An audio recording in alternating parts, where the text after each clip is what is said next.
learning to listen.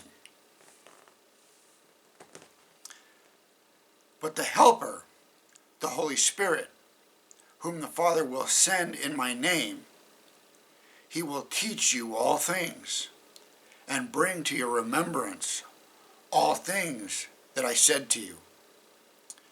John 14, verse 26.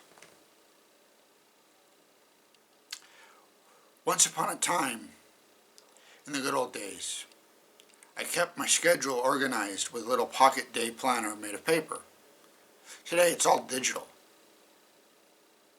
And everybody in the office uses software such as iCal or Outlook to keep themselves organized. The big advantage, of course, is that we can share our calendars with everyone else. And everyone in the office can keep aware of what others are doing. Downside?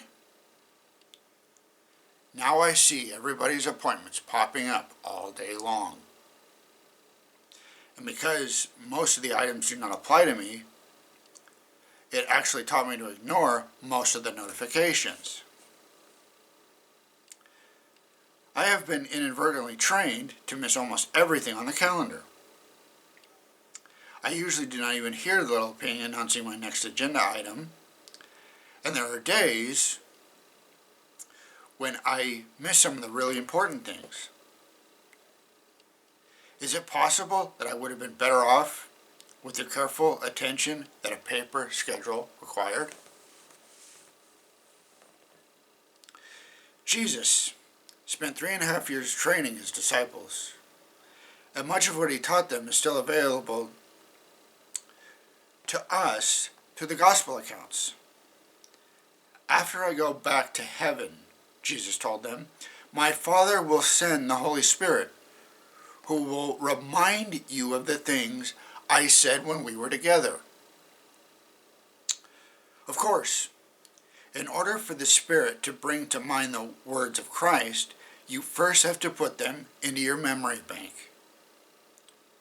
Some modern Christians treat the Holy Spirit as a miraculous bypass for Bible study. But that is not how Jesus explained his role.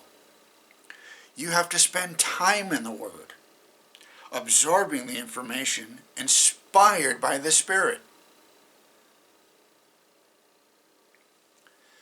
The other potential pitfall of skipping Bible study: it is possible to train yourself to ignore the Spirit's prompting. If you do not spend time with God each day, you may fail to recognize the Spirit's voice.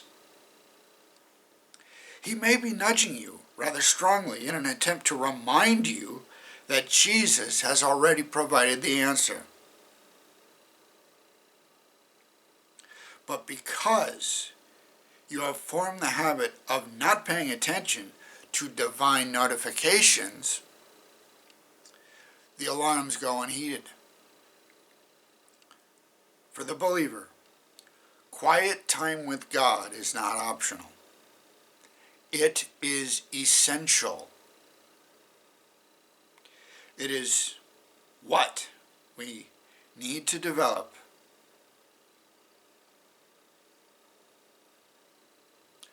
as the all-important skill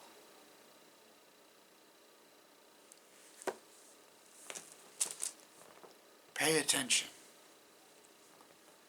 to the Holy Spirit.